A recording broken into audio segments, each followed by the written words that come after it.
TheGrapesOtaku here. We're going to be starting out page 221 of The Grapes of Wrath. I'll be a personal narrator for this excursion. Before we start, of course, we're going to commence in the ceremonial clinkage of 2025 and again going towards 2026. It's going to be smooth sailing from here on out. Clinkly clean.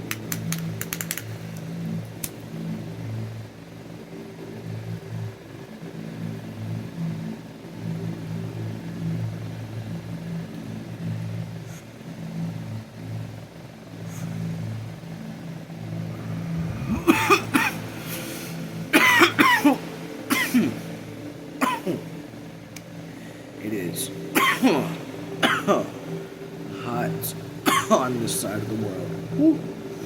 I'm fucking scorched. I'm probably gonna get age restricted for that. Gosh darn it. Oh well. You know why we're here. I know why you're here. You want to hear someone talk about something badass. Here we are.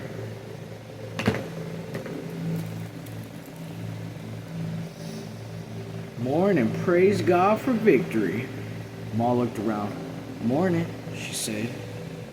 The woman stooped into the tent and bent her head down over Grandma. We heard you got a soul here ready to join your Jesus. Praise God. Ma raised tighter and her eyes grew sharp. She tired, that's all, Ma said. She worn out with the road and the heat. She just worn out. Get a little bit of rest and she'll be all well. The woman leaned down over Grandma's face, and she seemed almost too stiff. Almost too sniff. And then she turned to Ma and nodded quickly, and her lips jiggled and her jaw quivered. A dear soul gonna join to Jesus soon, she said. Ma cried, That ain't so. The woman nodded slowly this time, and puffed a puffy hand on Grandma's forehead. Ma reached to snatch the hand away and quickly restrained herself. Yes, it's so, sister, the woman said. We got 6 in holiness in our tent. I'll go get 'em, and we'll hold a meeting. A prayer and grace, Jehovah's, all 6. Count me. I'll go get 'em out. Ma stiffened. No, she said. No. Grandma's tired. She couldn't stand a meeting. The woman said, couldn't stand grace? Couldn't stand the sweet breath of Jesus? What you talking about, sister? ? Ma said, No, not here. She's too tired. The woman looked reproachfully at Ma. Ain't you believers, man? I've always been holiness, Ma said, but Grandma's tired, and we'll be going all night. We won't be troubling you. Ain't no trouble. If it was so, we'd want to do it for a soul of soaring to the Lamb. Ma rose to her knees. We thank you, she said coldly. We ain't gonna have no mean in this here tent, though. The woman looked at her for a long time. Ooh. Ma got serious. Well, we ain't gonna let a sister go away without a little praising. We'll get the meeting going in our own tent, ma'am, and we'll forgive you for your hard hearts.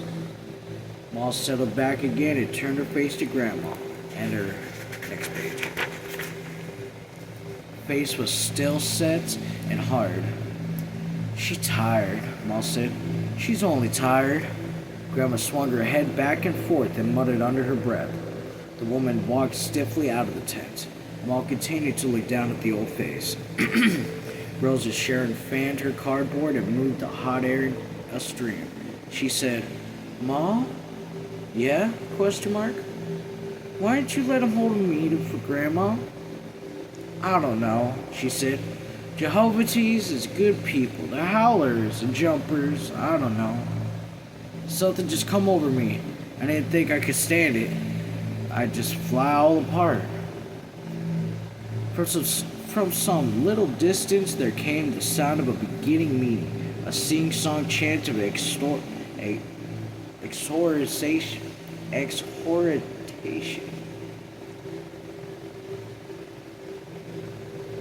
Extortion. A sing-song chant of extortion. It's not extortion. I'm gonna spell it for you. I apologize, weird. EXHORTATION. The words were not clear, only the tone. The voice rose and fell and were higher at each rise.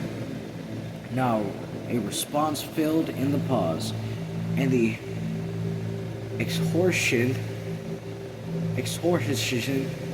went up with a tone of triumph, and a growl of power came into the voice. It swelled and paused, and a growl came into the response. And now gradually the sentence of exhortation, and now gradually the sentences of exhortation shortened, grew sharper like commands, and into responses came a complaining note. The rhythm quickened. Male and female's voices have been one tone, and now in the middle of a response, one woman's voice went up and up into a wailing cry, wild and fierce, like the cry of a beast. And the deeper woman's voice rose up beside it, a baying voice, and a man's voice traveled up the scale in a howl of a wolf. I apologize, just had to give a quick scratch. Let's continue. The exhortation stopped. The exhortation, yep, and only the feral howling came from the tent. And with the thudding sound on the earth, Maul shivered. Poor Maul.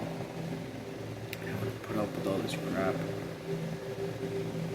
Rosa Sharon breath was panting and short, and the chorus of howls went on so long it seemed the lungs must burst. Maul said, "Makes me nervous. Something happened to me." Now the high voice broke into hysteria. The gabbling screams of hyena and thudding became louder. Voices crackled and broke, and the whole chorus fell to a sobbing, grunting undertone. And the slap of flesh and the thudding on the earth and the subbing changed to a little whining, like that of a litter of puppies at a food dish. Rosa Sharon cried softly with nervousness. Grandma kicked the curtain off her legs, which lay like gray knotted sticks, and Grandma whined with the whining in the distance. Maul pulled the curtain back into place, and then Grandma sighed deeply, and her breathing grew steady and easy, and her closed eyelids ceased their flickering. She slept deeply and snored through her half-open mouth. The whining from the distance was softer and softer until it came not be heard at all anymore. I want to read that again for you. The whining from the distance was softer and softer until it could not be heard at all anymore. Rosa Sharon looked at Maul, and her eyes were blank with tears. "It done good," said Rosa Sharon. "It done Grandma good. She's a-sleepin'." Maul's head was down, and she was ashamed. "Maybe I've done them good people wrong. Grandma is asleep." Why didn't you ask our preacher if he'd done a sin?" And the girl asked, "I will, but he's a queer man. Maybe it's him made me tell them people they couldn't come here. The preacher, he's getting round to thinking that what people does is right to do." Maul looked at her hands, and then she said, "Rosa Sharon, we got to sleep. If we're gonna go tonight, we got to sleep." She stretched out on the ground beside the mattress. Rosa Sharon asked, "How about Fan and Grandma?" "She's asleep now. You lay down and rest. I wonder where is Connie?" I wonder where Connie is, the girl complained. I ain't seen him around for a long time. Ma said, shh, get some rest. Ma, Connie gonna study nights and get to being something. Yeah, you told me about that. Get some rest. The girl lay down on the edge of Grandma's mattress. Connie's got a new plan. He's thinking all the time. When he gets all up on electricity, he's gonna have his own store, and then guess what we're gonna have? What? Question mark. Ice. All the ice you want. You're gonna have an ice box. Keep it full. Stuff don't spoil when you got ice. Connie's thinking all the time. Maul chuckled. Better get some rest now. Rosa Sharon closed her eyes. Maul turned over on her back and crossed her hands under her head. She listened to Grandma's breathing. Next page. Into the girl's breathing. She moved her hand to start a fly from her forehead. To swat a fly from her forehead. Alright, we had 224 at the top. I'm going to go ahead and hit the bowl. So far so good. I'm enjoying what's happening. I mean, not enjoying because it's so sad. So sad to see that the grandma is not looking well. And these people are trying to comfort Mom, but it's like, look, this is our family. You let us grieve how we. If you think it's a good idea to change, you can do it over on her. She did the right thing. Don't get me wrong. It's like, you know, it's a double-edged sword because at the same time, you're kind of intruding on our privacy, our moment with our loved ones. And you're not doctors. We appreciate your holiness. We are ourselves holy. But at the same time, I don't think it was the preacher that necessarily, like, pushed her into thinking they need to go away. I think it was really the forwardness, and also she was in denial. She's in denial of how ill-stricken Grandma truly is. It is such a tragedy to see another member of the family. Of course, it would be the oldest. You know, it only makes fucking biological sense that the oldest would be taking on the most harshest of consequences when it comes to something this extreme and, you know, stressful. It's truly a tragedy. Okay, let's smoke. Click, click, click.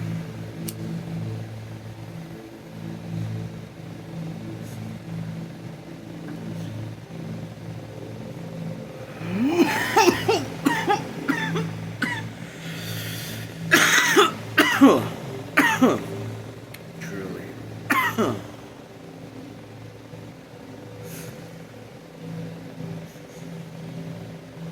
That's right.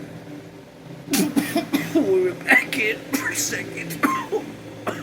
Alright, let's get back to it.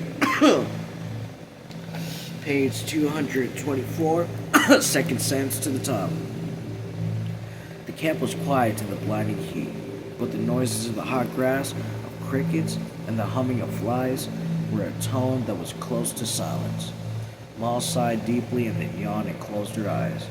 In her half-sleep, she heard footsteps approaching, but it was of a man's voice that startled her awake. Who's in here? Question mark. Maul sat up quickly. The brown-faced man bent down and looked in. He wore boots and... apologies, viewer. Continue. Maul sat up quickly. Brown-faced man. He wore boots and khaki pants. Wow. I never knew that's how you spell khaki. He wore boots and khaki pants and a khaki shirt with epaulettes. On Sam Brown's belt, a pistol holster hung, and a big silver star was pinned on his shirt at the left breast. Oh fuck, is this nigga deputy or sheriff? A loose crowned military cap was on the back of his head. He beat on the trampoline with his hand.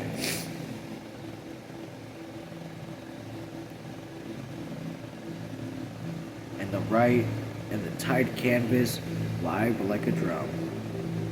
Who's in here? He demanded again. Maul said, What is it to you, mister? What do you think I want? I want to know who's in here.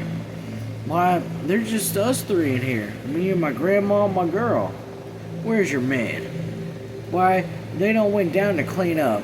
We was all driving last night. Where'd you come from? Right near Salisal, Oklahoma. Well, you can't stay here. We aim to get out of here tonight and cross the desert, mister. Well, you better. If you're here tomorrow this time, I'll run you in. We don't want none of you settling down here. Maul's face blackened with anger. She got slowly to her feet.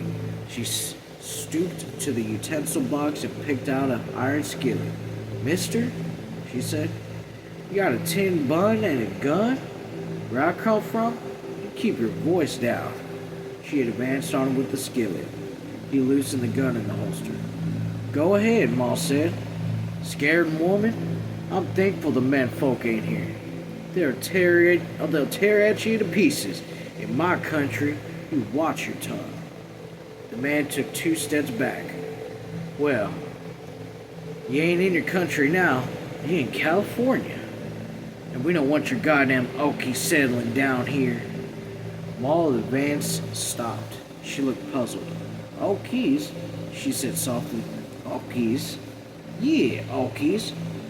If you was from here when I come tomorrow, I'll run you in.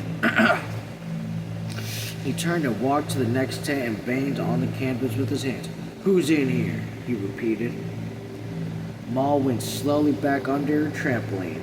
She pulled the skillet in the utensil box. That was dangerous. She sat down slowly. Rosa Sharon watched her secretly, and when she saw Maul fighting with her face, Rosa Sharon closed her eyes and pretended to sleep. Poor Maul. The sun sank low in the afternoon, but the heat did not seem to decrease. Tom awakened under his willow, and his mouth was parched, and his body was wet with sweat, and his head was dissatisfied with his rest. He staggered to his feet, and he walked towards the water. He peeled off his clothes and waded into the stream. And the moment the water was about him, his thirst was gone. He laid back in the shallows, and his body floated. He held himself into place with his elbows in the sand, and he looked at his toes, which bobbed about the surface. A pale, skinny little boy crept like an animal through the reeds and slipped off his clothes, and he squirmed into the water like a muskrat. He pulled himself along like a muskrat, only his eyes and nose above the surface. Then suddenly he saw Tom's head and saw that Tom was watching. He stopped his game and sat up. Tom said, Hello. Hello. Looks like you was playing muskrat. Well, I was. He edged gradually away towards the bank. He moved casually, and then he leaped out, gathered his clothes with a sweep of his arms, and was gone among the willows. Tom laughed quietly, and then he heard the name called shrilly. Tom! Oh, Tom! He sat up in the water and whistled through his teeth. A piercing whistle was a loop at the end. The willows shook, and Ruthie stood looking at him. Ma wants you. Ma wants you, she said. Ma wants you right now. All right. He stood up and strode through the water to the shore, and Ruthie looked with interest and amazement at his naked body. Tom, seeing the direction with her eyes, said, Run on now, get! And Ruthie ran. Tom heard her calling excitedly for Winefield as she went. He put the hot clothes on his cool, wet body, and he walked slowly up through the willows, towards the tent. Such a weird child. I think that was one of the kids. Anyways. Page 226. Put the hot clothes on the cool, wet body as he walked slowly up through the willows towards the tent. Ma had started a fire of dry willow twigs, and she had a pan of water heating. She looked relieved when she saw him. What's the matter, Ma? I was scared, she said. There was a policeman here. He said we can't stay here. I was scared he talking to you. I was scared you'd hit him if he was talking to you. Tom said. What'd I go and hit a policeman for? Question mark. Ma smiled. Well, he talked so bad, I nearly hit him myself. Ma grabbed her arm and shook her roughly and loosely, and he laughed. He sat down on the ground, still laughing. My God, Ma, I know you when you was gentle. What come over you? She looked serious. I don't know, Tom. First you stand us off with a jackhandle. Now you're trying to hit a cop? He laughed softly. And he reached out and patted her bare foot tenderly. Oh, Hellcat. Tom? Yeah? She hesitated for a long time. Tom, this here policeman, he called us Okies. He said, we don't want you goddamn Okies settling down here. Tom studied her, and his hand still rested gently on her bare foot. Fella told us about that. Fella told us how they say it, too, he considered. Ma, would you say if I was a bad fella, I'd be locked up like that? No, she said. You been tried? No. What you ask me for? Question mark. Well, I don't know. I just took a sock at that cop. Ma smiled with amusement. Maybe I'd ask you that, 'cause I nearly hit him with the skillet. Ma, what do you say that we couldn't stop here? Just says they don't want the goddamn Okie settling here, saying he's gonna run us in if we're here tomorrow. But we used to go and shoving around by no cop. I told him that too, Ma said. He said we ain't home now. We're in California, and they do what they want here. Tom said uneasily, Ma, I got something to tell you. Noah, he went down to the river.